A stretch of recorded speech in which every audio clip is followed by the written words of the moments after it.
নমস্কাৰ বন্ধু বান্ধৱীসকল, আজি আপোনালোকক আকৌ মই অন্য এটি নতুন ভিডিঅ'লৈ স্বাগতম জনাইছোঁ। এতিয়া মই আহিছোঁ এই ভণ্টিহঁতৰ লগত এই লেটাৰী টিকেট বিক্ৰী কৰিবলৈ। মাঘৰ বিহু উপলক্ষে লেটাৰী টিকেট বিক্ৰী কৰিব আহিছোঁ। তাকে চাওঁচোন কোনে কিমান লয়, সেইকাৰণে ভাবিলোঁ আপোনালোককো দেখুৱাওঁ অলপ। তাকে ব'লকচোন বাৰু চাওঁ কোনে কিমান লয়, দেখাম বাৰু, চাই থাকিব। এতিয়া প্ৰথম বহনি কৰিছোঁ আমাৰ পেহীহঁতৰ ঘৰত। এইফালে পেহী আছে, বহি আছে। কেইটা ল'ব টিকেট? পাঁচটা।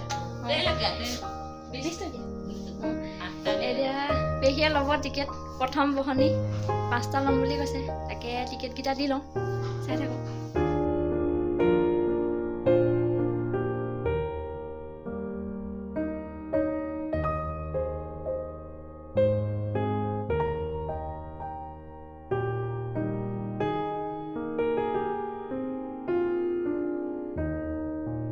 খুৰীহঁতে পেহীহঁতে ল'লে 5টা।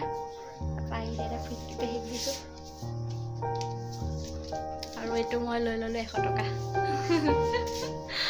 এতিয়া আৰু যাম ক'ত লৈ দেখাম বাৰু, ব'লক।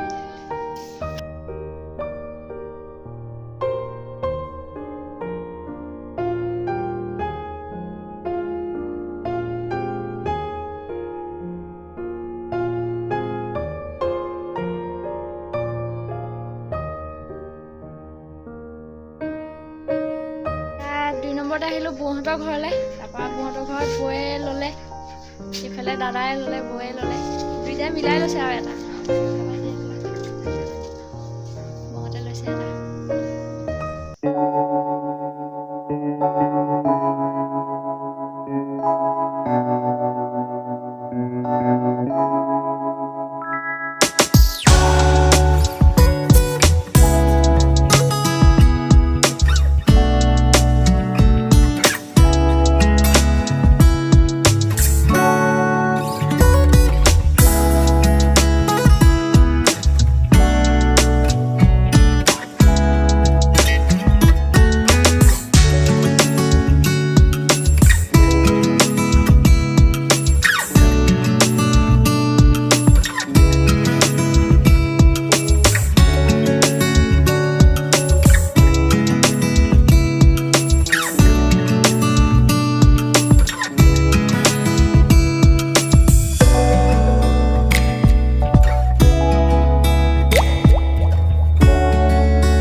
আহিছিলোঁ। তাৰপৰা মাহীয়ে লৈছে 3টা আছিলে, গোটেইকেইটা মাহীকে দি দিলোঁ আৰু। মাহী নোলাই, লেতেৰা হৈ আছে হেনো। তাৰপৰা এতিয়া মাহীহঁতৰ ঘৰত দিম 3টা। তাৰপৰা আজৰি আৰু, গোটেইকেইটা বিক্ৰী হৈ গ'ল। টিকেট বিক্ৰী কৰি আহি এইমাত্ৰ ঘৰ পালোহি। তাৰপৰা এয়া 50টা টিকেট বিক্ৰী কৰি খতম। তাকে যদি আপোনালোকে ভিডিঅ'টো চাই ভাল পালে তেতিয়াহ'লে লাইক কৰিব, কমেণ্ট কৰিব, শ্বেয়াৰ কৰিব। আৰু চেনেলত যদি নতুনকৈ কোনোবা আহিছে তেতিয়াহ'লে প্লিজ চেনেলটো ছাবস্ক্ৰাইব কৰিবলৈ নাপাহৰিব।